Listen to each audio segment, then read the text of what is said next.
Property Pairings, episode 46. Do you remember at the inspection yesterday what happened? So there, I walk in from a call with a yeah, there it is. He remembers. I walked in from a call. I was outside talking with the electrician for that other place, and I come inside and they're talking about. He asks Eric, "Well, how long you been in the business?" And Eric shares how long he's been in there, and he's like, "Well, Mike, he's been doing it 20 years." And he goes, "What did he say?" You're not old enough to be doing this for 20 years. And I was like, please don't tell him that. And the guy was like, is his head gonna get bigger? I was like, I think it's big enough. Well, Welcome back to episode 46 of Property Pairings. I'm Eric Kinzler. And I'm Mike Pavone. And you did what this week? Nothing, actually. Well, I feel like you need to have like the little like repetitious like Mike saying, kids.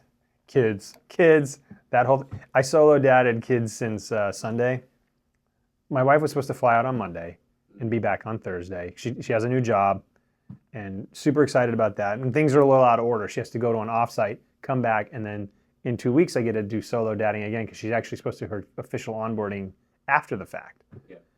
Well, then they're like, no, we need you there on Monday, not flying in on Monday. You have things that you need to do to get like your computer and stuff. So she's like, I have to leave on Sunday now. So from Sunday to last night, I was solo dadding the 3 kids, which you do from time to time, but there's a lot of fighting and bickering and all the usual things. And you're trying to work, show houses or do whatever. I had to be at Ashton's party yesterday, his class party. So I had to leave the inspection, go to the class party, then go do showings. It was a lot. I was tired. So Julia comes home last night, and she's all smiles and happy, and I'm like, ugh, I need space. I'm gonna go sit on the couch. Yeah, it was a hectic week. Yeah, because it's ultra busy season now, right? Like it's springtime. Spring is here. So all of the things that you were working on the first part of the year starting to come into fruition. Like people are like, yeah, I want to list around this time.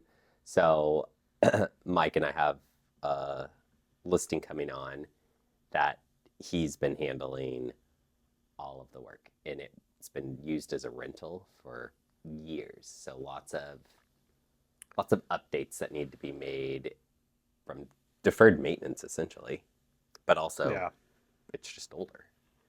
So what are the But it's like for like context, it's like the walls are damaged, right? There's like 10 permutations of wall plates and outlets. None of them match. The door handles don't match. Nothing matches. Floor's terrible. Tile's great. We found that out. Yeah. But there's a lot of work there. So he's been getting all of those vendors together. Because we have What's every vendor that you're using? Go.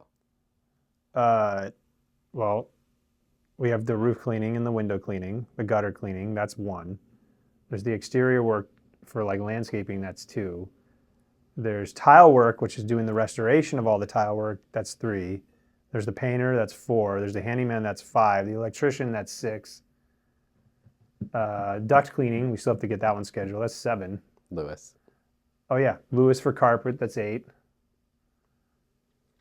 So. Still have the cleaner, the stager, the photographer. Because then you peel into like our normal cadence of things. Yeah. Because sometimes it's just like paint and flooring, but this one's like, there's more. So, and it's a lot trying to get all of that and be ready to go. You could go to market in the condition that it was, but you'll leave $50,000, $75,000 or more on the table. It just doesn't make sense to. Yeah. So. I think maybe we were talking about that last episode, or maybe it was discussion with my brother. I don't remember, but it's like, why not put in the $3,000-$4,000 worth of prep work now?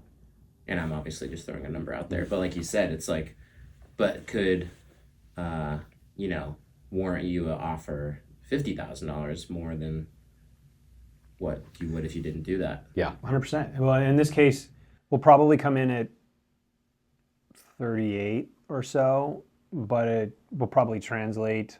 38,000 is probably the cost to get it to where it needs to be. but it'll probably translate into an additional 75. And it's not just that; it's the market time too. Mhm. And there's some technical aspects about the lot that you have to kind of, which can be a little bit of a challenge to navigate. So you want to overwhelm with how great the house is, which then kind of offsets against, maybe some of the technical, how you pull up to the home or whatever, things like that. Yeah, the pricing that I initially gave him was, how Mike and I do it, there's 3 options. There's, I know for a fact I can sell it at this price. This is like the, it doesn't even really matter how the market's doing. Like this price I can get. If we're doing the updates that we recommend, we're probably listing / getting around this middle price. And, if it happens to like kick the ball out of the park, we're getting closer between the third price. So we always have three pricing that we anticipate, and we're trying to get in between these 2 most of the time. It's a good way to go about it. Yeah, I like it. So that's been time consuming. And there's been some managing of expectations on pricing and things like that, which has been fun conversations with contractors because we don't want to pay that. So it's like do better. Yeah. What else? I have a little something I have to throw in. Okay, go. Do you remember at the inspection yesterday what happened? No. We're talking with the seller. Was the husband? Mm-hmm. We represent the buyer. So I walk in from a call with God. yeah, there it is. He remembers. I walked in from a call. I was outside talking with the electrician for that other place. And I come inside and they're talking about, I kind of stepped into the middle of the conversation, but he asks Eric, well, how long have you been in the business? And Eric shares how long he's been in there. And he's like, well, Mike, he's been doing it 20 years. And he goes, what did he say? You're not old enough to be doing this for 20 years. And I was like, please don't tell him that. And the guy was like, is his head going to get bigger? I was like, I think it's big enough. Yep. So cheers to me. Yeah. Yeah, he was a nice guy. Oh, he's super nice. Yeah. He really was. But it's not so much, I care too much about like, the gray hairs are coming in, I know that, all that, the wrinkles are setting in, that's fine. But to have it said in front of him, that made my day. No, he didn't say I wasn't young enough to be in the business. I'm like, well, you already look young. Thanks, sir. Yeah, you already look young. So I had this vacant land that came on the market yesterday. It's my listing. I listed it for $700,000. It's waterfront. Last week, let's say Thursday or Friday, 100 feet of waterfront land comes on my lake at $400,000. And I'm like, what the heck? So that's such a good price. If I had not just bought my investment property, I'd have been like, here, I'll take it. I can't have 50 feet of waterfront versus 100 feet of waterfront. And I'm at 7 and this is at 4. Like that just doesn't. Anyway, I start texting everyone that I know that lives at Ames Lake who's like possible investor or like would be interested in this property. And one of the ladies is like, yeah, let's go take a look at it. So we go out there, take a look at it. She's like, let's write on it. Perfect. I need that under contract before I bring mine on. So that way when people call and they're like, oh, this is a comp. And I'm like, no, it's not. It's a wholesaler. They took advantage of a little old couple and here they are. So her and I were walking the property. One of the neighbors comes out and is being like aggressive. She doesn't want someone to build a house there. I get it. And so my client writes on it. We get it under contract. Everything is good. So my land came on yesterday. So now I got to sell it for $700,000. So if you know anyone looking for vacant land for $700,000, 50 feet. 50 feet of waterfront, half an acre, almost half an acre. I'm your guy. And you get to live next to me, like Which one is it? the vacant lot next to me. Yeah. Does Oh, go that in the- one? Does that go in the brochure? That they get to be my neighbor. Yeah. Yeah, it should. It really is a selling point. Oh God. It is. Did I do it right? Who Did I would do not? it? Did I do it right? Yeah. Who would not want to live next to me? I mean, I'm sure there's people, but I'm a pretty good neighbor. Listen, just make sure that tarp's off the boat, even if it's not the proper season. Neighbor needs to know, oh, there's some friends I could make over here. Oh yeah, for sure. I've sold a house out at Ames Lake because I took them out on the pontoon boat. Nice. On my pontoon, they like walked through my house. We went down my dock, took them out on the pontoon boat. I had a bottle of wine. We had some wine, took those buyers around, and they were like, yep, this is the vibe we want. Wrote on the house. And then they bought another house that was on the water. So, yeah, no. I sell Ames Lake. That's my thing. Every time I see a listing pop up out there, which there have been 2 this week, He gets so salty. I'm like, that's my area. Obviously, they don't appreciate the food trucks because they're not using Just keep tabs on who that is. I know, yeah. Nope. I'll remember you for the rest of my life. Oh, Karen, hi. The ChatGPT buyer is pending, which is cool. Wait, We got a buyer that found us through ChatGPT. really? Yes, so ChatGPT linked it to the podcast video. Oh, is this the That's one we already the one talked we about? talked about, yeah. Oh, I didn't realize she did it from ChatGPT. Yes. Oh, But okay. ChatGPT linked to podcast. Right. So watched the podcast, liked the dynamic. I color me surprised. They like the dynamic. I think we do a pretty good job. Nice. So And that's so it. you said she's what? Under contract. Yeah. You know what? I'm gonna put a little badge on my jacket. Yeah. now. You should. I know. We could have like a little scorecard. You just every Yeah, time you're we like, nail one of those. One down. Yeah. We haven't worked out a percentage yet, but it's fine. Oh yeah. You're like, your percentage is what we pay you every week. Yeah. Fair. Perfect. Oh, You're we'll like, throw in some, we'll throw in weird. some drink. You Hey, can have a Jake, drink with us. Why are the videos costing so much more now? That's so weird. It's double. Weird. That's so funny. Wow, ChatGPT. Shout out. Mm-hmm. Do you have a closing last week? Seattle closed last week? I don't even remember anymore. I think so. Yeah, Seattle closed last week. There was the one up north that closed. I think maybe the week before that. Had closing in Kennydale day before yesterday. What's that? It's Do you know where Renton, this? Yeah, Oh, okay. yeah. but we were talking about this. People in Kennydale call it Kennydale. I mean, make sure to distinguish from Renton. Well, yeah, I understand that But there's it's by like, the, where you're going down by the practice facility by the Seahawks, yeah. and you're heading south and you climb that hill. Mm-hmm. It's that hill there. Got it. Yeah, I mean, I know that, like, I don't know if this is just a Washington thing, but, like, feels like every city has their, like, Boroughs. everyone loves to reference the boroughs and neighborhoods. Like, Mm-hmm. you know, my parents' condo's in Renton, right? But it's like Fairwood, right? Yeah. And I know Oh yeah. I People know love I know You Fairwood. have to that's- differentiate. in Is it Highlands. east or west? exactly In Fairwood, yeah. Highlands, like, yeah. Kennydale. I mean, Kirkland alone, it's like, Well, yeah. Are you Rose Hill? are you Rose Are you Hill? Houghton? Are you Juanita? Yeah. Are you up on Finn Hill? Are you Kingsgate? Yeah. Yeah. Queensgate. Mm-hmm. Totem Lake. Mm-hmm. Yeah. Yeah. So many. Redmond's the same way too. Yeah. And I think I personally know less of like how Redmond's referenced. Like I feel like I know Redmond Ridge, Yeah. Ames Lake. Yeah, only because of me. Only I'm putting 'cause of you. I'm putting Ames Lake on the map. Yeah. But outside of that, There's Union Hill, Novelty Hill. There's downtown Redmond. Yeah. There's Grass Lawn. I know There's Grassline.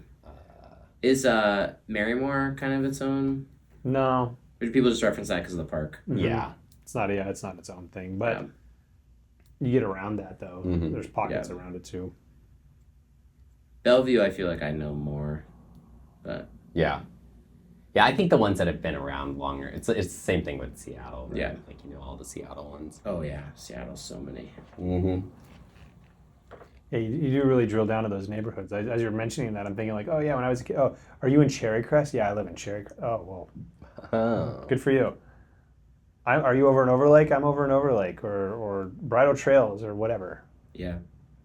But I'm sure in real estate that's actually like a really prevalent thing to reference. Well, Especially in certain neighborhoods Yeah. where it's like, Yeah. It matters, and then there's times where you're like, oh, I want to be in bridle trails. I'm like, okay, well, just so you understand the mapping on bridle trails. Yeah. There's this big chunk up here, and then there's this thin little corridor, and then it captures this whole chunk down here, which is where, like, for example, Sammamish High School is at. Oh, yeah. Because it feeds into it, and it looks like a dumbbell. Basically, there's two big things, and there's like this tiny little handle that connects the two down 140th.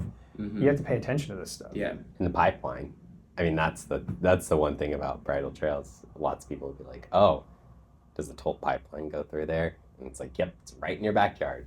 Maybe not. Yeah. And power lines, yeah. Yeah, power lines too. Well, even like my brother, the house that he sold in Bellevue, right? It's like address and zip code are Bellevue, but it's like Eastgate basically starting to become Sammamish. So even just commute wise and stuff like that, it's Yeah. you know.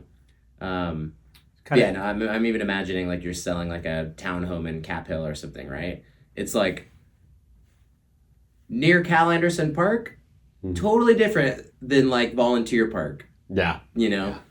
Well, I know there wasn't really a question there, but it does hit on where we have to be aware of what your kind of geographic location. Yeah. Like, you can be like on the other side of that street, totally different feeder system, and the houses look the same, commute's the same, everything's the same. But if they don't want to feed that way versus this way, we can't cross that street. Yeah. So interesting. Geographical knowledge. It's important. Yeah. Anything in the Ames Lake HOA happen for Easter that you were a part of organizing? How many thousands of eggs did you do? There were 800. I was not in charge of organizing it this year. While I did get the recognition. I was going to say, did it stack up? Did it compare? They did a great job. Since I'm going to be running for the president position of the HOA, whatever, I decided I can't do everything as much as I would like to. So I have a solid successor there who's taking that over. But it was really, I got there, and the one person who organized it is not the successor. And it's like, hey, typically you like shout to the parents, let them know when it's starting, and this and that. She's like, no, I don't want to do that. And I'm like, okay, I'll do it. And I like gave her credit and everything like that.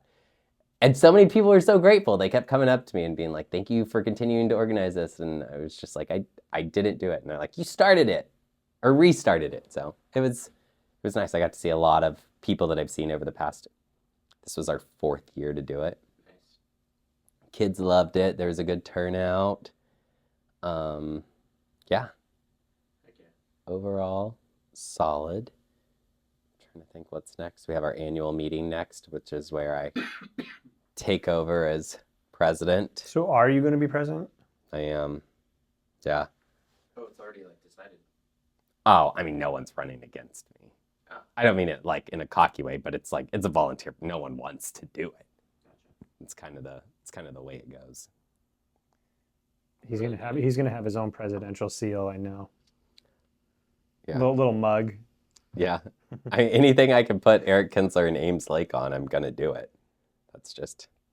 That's called marketing, baby. What about your Easter? Before the wife a complete jetted out on you? cluster. Because that was when the soloing started. Right up to that, I didn't have any time because it was kind of crushing through things as much as possible before she left, and then I didn't have time, so I stitched together something as best I could that day with chocolate bunnies and cupcakes and things like that. But I didn't even have time to do the egg thing, and it killed me because the kids are like, the Easter bunny didn't come this year. I'm like, I can't. Oh, shoot. I can't do that lift on top of everything else right now. I should have had you guys come out on Saturday. Well, I appreciate that. It was like, there's only one of me, and there's 3 of them, and then there's 2 jobs, and like the 2 businesses, and like my in-laws, they're kind of working through stuff right now for some sickness stuff, and like they couldn't be around the kids right now, and then my parents are gone, so it was like, it's just me. So Easter was low key. They like their chocolate though, and their cupcakes. So And then it'll be next year, and you'll have Easter, and it will be like completely forgotten. Yeah, I tried. But yeah. Yeah, I don't think I. Oh, Easter Sunday. Yeah, Easter Sunday. I had to go back to work. I had 7 showings that day. And then I had about an hour off. My husband was going to his parents, and he was like, "Can you come?" And I'm like, by the time I get there, I already have to come back to do, because we had an 8 p.m. Zoom call. And so I was just like, I don't have time. So my neighbors invited me over, and I ate over at their house for the hour break that I had. Did the Zoom call. Then I went and met with the lady who was purchasing the vacant land for $400,000, and talked to her about paperwork and offer and stuff like that, and got all that submitted. So I think I got home close to like 10 o'clock. After starting at 10 o'clock. Yeah, it was a long day. It was good. It was good, but it was long. And that's the same day. No, that's not the same day we were negotiating. No, maybe it was. I don't know. Blur. Yeah, it was a blur. Well, we also had Jenny did a poll for us last week. Well, it was an interesting poll. It wasn't about like material components, about houses and geographic locations. Yeah, I'm trying to remember what it was. I remember seeing it. Well, it was about, what was it? It was how important is chemistry? Mm-hmm. How important is the chemistry that the client has with their broker? Oh, right. Yeah, and it was like very, somewhat, not really. 100% very, very important. I mean, it makes sense, but you never really know with people, because sometimes I would say like an investor or something maybe doesn't have. But no, everyone seems to think that it's really important. And I think so too, with people that we work with. I almost feel like there could have been like a qualifying question on top of that, which is like, how important is chemistry? Very important. Okay.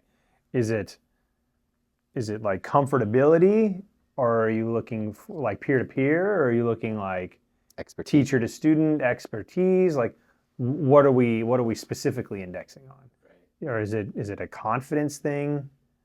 Are you speaking confidently about the property? I've been curious. It's probably all of the above too, though. So. Yeah. I really feel like we've been killing it with the person who found us on ChatGPT.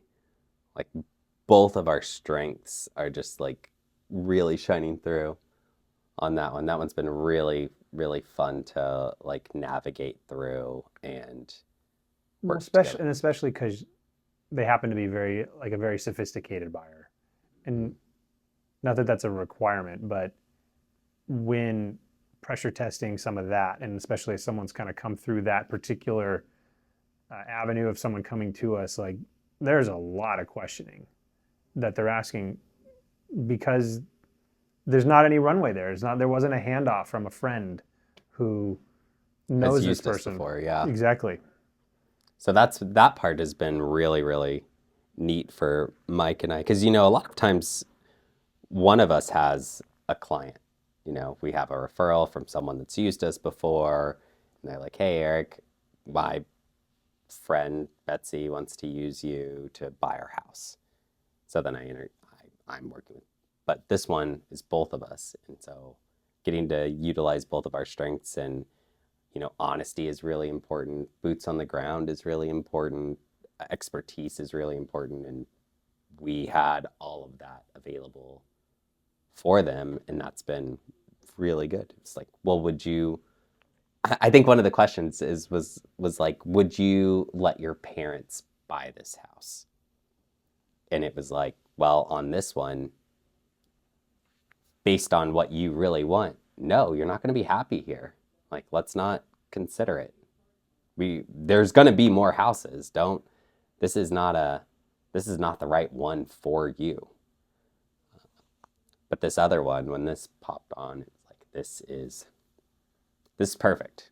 I don't see, like, it checks it was every box. Well, we touched on it earlier in the episode, but we there had been some outings to some of the other. She was kind of focusing on a specific floor plan, the style, right?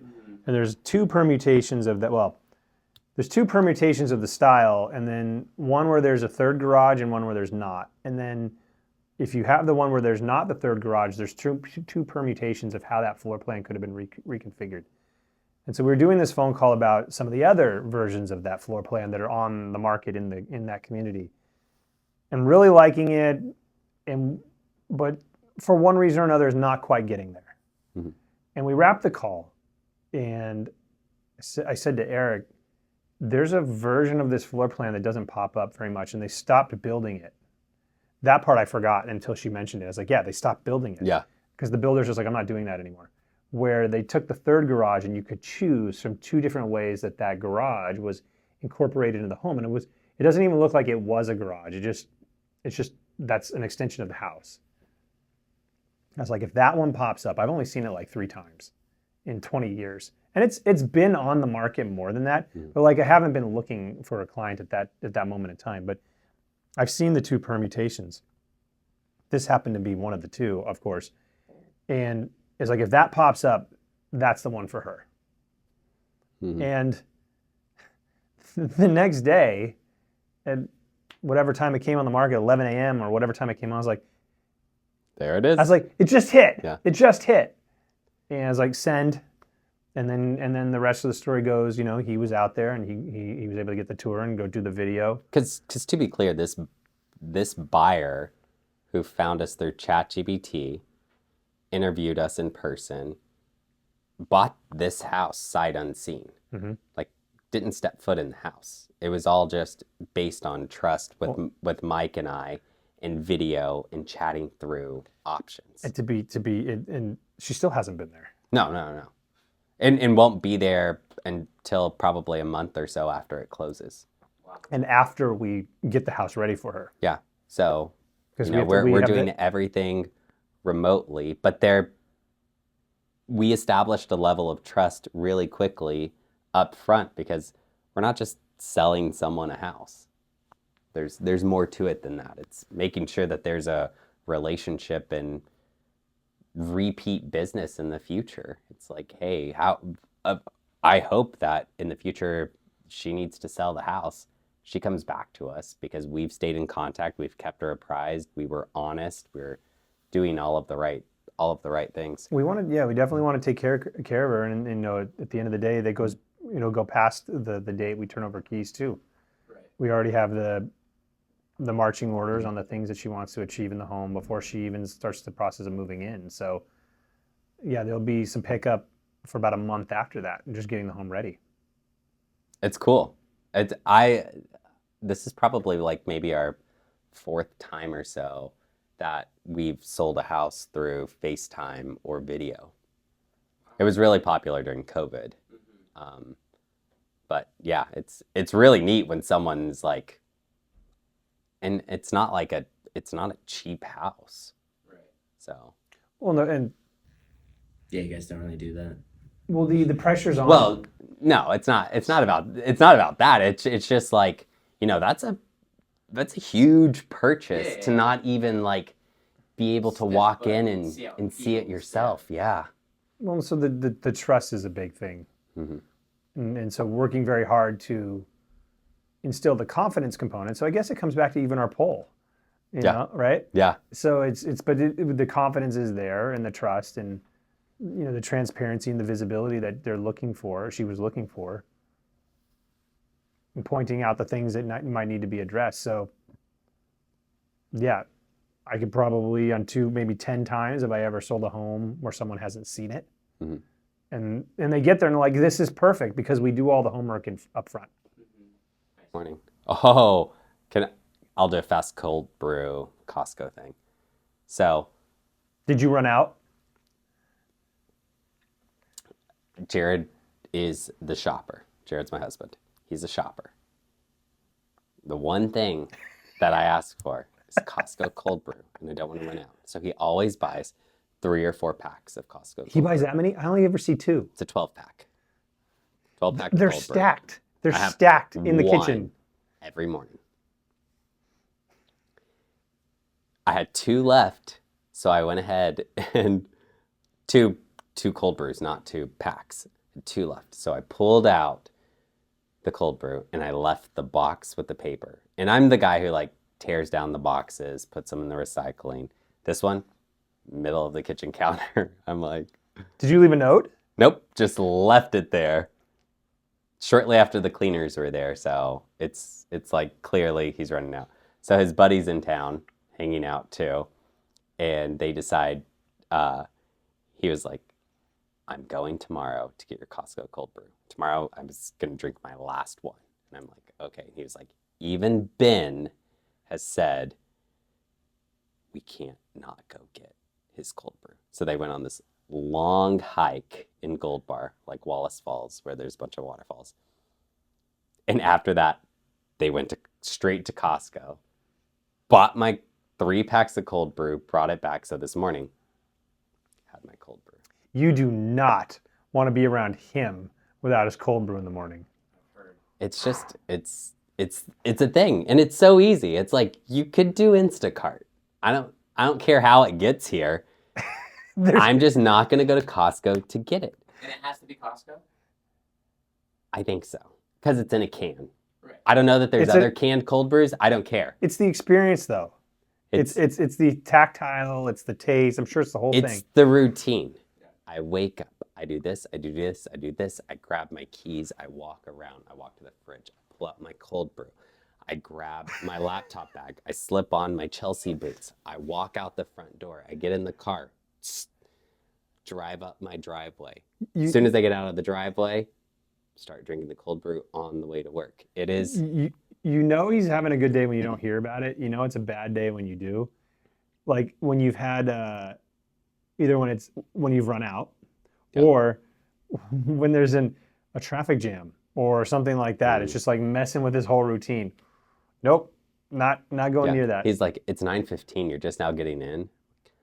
Took me 46 minutes to get to work. Why? Do you see that face right there, though? That's what it looks like without cold brew. It should never take me 46 minutes to get to work. Because some idiot was texting and driving and ended up in a ditch.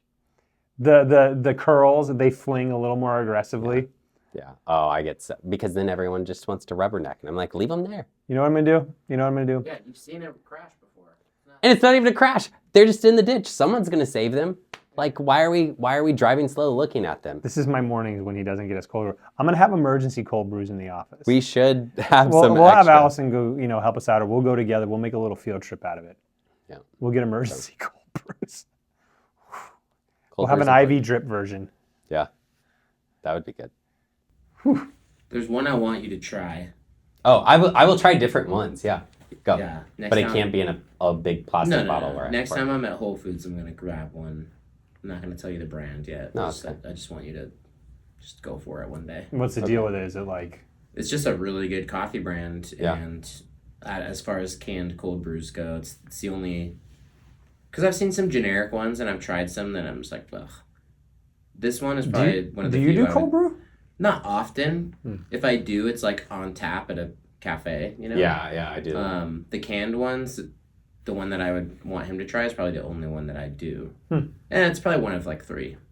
I liked the Stumptown one, Mm-hmm. but it's in the like large plastic bottle. Yeah. And I'm like, I'm not pouring. It's got to be a grab and go. Totally. I can't be spilling it as I'm going up. You ever do a nitro can? No. By Starbucks? Other places do it. Starbucks does some, but Oh. yeah. Yeah. No. No? Is that even more caffeine? Ooh, that'll get you going. Oh, I would love that. Yeah. Oh yeah, a little nitro. I don't understand you guys. I don't drink coffee. I don't drink tea. That's okay. So nitro cold brew, typically if a place has that like on tap at a cafe as well, but they do canned versions, it's a nitro something infused, so it's not carbonated, but it's got a little something infused where like if you were to pour it out like on tap at a cafe, it ends up with this kind of like, There's like a a foam little layer. creamy layer on Yeah, top. And I just like the flavor and like texture of it more than a regular cold brew. Yeah. But the caffeine content is higher. I was going to so, ask you, like, nitro means something. You could Yeah. be Yeah, no, that's perfect. Yeah. tweaking a little bit. There's no way I'm tweaking. Don't you feel like your like heart's racing when you do this stuff? when I'm having. Well, like not your normal cold brew, but like if you went like nitro or something. Like if you're like, yeah, this is great. I love this. It's maybe be like Red Bull. There's been a couple of times where I've been exhausted and I've needed to go on a client appointment, and I'm like, I got to get that sugar-free Red Bull, and I'm going to chug-a-lug it with some sweet tarts. I know, it sounds so funky. But it's like, I need the extra sugar and caffeine, and then I'm like, okay, I have about 2 hours and 45 minutes with this person before I just crash. So, Oh yeah. and it works. It works. I'm like, all right, let's go. Let's show this. Look at that. Roof's leaking right now. Yeah, I'm all over I'm gonna it. still come back to the Angry Birds, the yellow guy. Yeah. You know what's so funny? Sweet tarts are actually such an underrated candy that I never have. Because everyone gets them confused with Smarties. And Which Smarties are terrible. awful. Sweet tarts are delicious. Can we have Can we have this be our next poll? Sweet tarts? Yeah. Yeah. Have a couple options there. Yeah. Okay. Oh yeah, we could have different candies. Sprees, people would always like put, it's like that category. It's like Sprees, flavored Mentos, Smarties, and Sweet Tarts. And I'm like, they don't belong there. Sweet tarts are delicious. Sweet Tarts was always low-key one of my like favorite Halloween candies to like come in the They pillow also they have like at Easter time they do the chicks, ducks, and bunnies. And they do it in like this larger bag. Buy it every time. Yeah. When I went over to your house and took the kids to the Legos. Which time? The most recent. Okay. I was at Fred Meyer, and I always go to the garden center, which is where they keep all of the seasonal candy. I'm like, what a surprise. They have the sweet touch. Just stocking sweet up. tart. Yeah. Oh, yeah. And then I eat all of them, except for the green ones, because they changed from lime to green apple. Green apple's Oh, that's terrible. Oh my god. I'm Swedish fish and like M&Ms. I'm always like Those are the two worst They're candies not in the worst. Swedish fish. So good. Basic Swedish fish M&Ms. get old after 2. M&Ms? Really? I like M&Ms, yeah. Peanut M&Ms. Oh, peanut M&Ms. Yeah. Okay. Not regular M&Ms. Oh, peanut okay, M&Ms. okay. I was And- like, I didn't know this about you, and that's Sour Patch. a deal breaker. I like Sour Patch. Yeah, I like Sour Patch too. I don't like Milk Duds as much though. We were about to have a Pavone Kinzler separation because basic M&Ms are just So like, but you mentioned like the energy drink thing. Like if I'm really dragging, I'll do like one bottle of Mexican Coke. yeah. You don't have any caffeine though. I'm just naturally high on life. Or exhausted. I think it's exhaustion. One or the other. But you're saying that now, and I'm remembering a conversation I just had in the car yesterday with the kids, because they want to go as Halo Master Chief next year for Halloween. This year. Nice. Yeah. For Halloween. And then they're like, I made the mistake of showing them that Nerf at one point had made a Halo-inspired assault rifle and Nerf gun. They're like, can you get those for us? I'm like, they're $275 a piece. Ask Uncle Eric. I didn't think about that one, but I was like, no. Your birthday's coming up. Ask Uncle Eric. I was like, no. That's almost, it's almost $600. I'm getting you Nerf guns for $600. And you probably they don't even make them anymore. You probably find them on eBay, so someone's yeah, well, they don't make them anymore. Yeah, exactly. You have to go find them that way. And then they're like, well, can't you just buy it for us? And no joke, I didn't even think about it, because I go, what do you think? Do you think money grows on trees? I'm like, Yeah. where did that come from? Like the parenting thing, like I turned into a 60-year-old all of a sudden. Yeah. All right, well, thank you for joining us here on episode 46 of Property Pairings. I'm R2D2 and that's C3PO. Because I'm taller. That's why I did it. Remember to click like and subscribe. I'll see you next time. Cheers.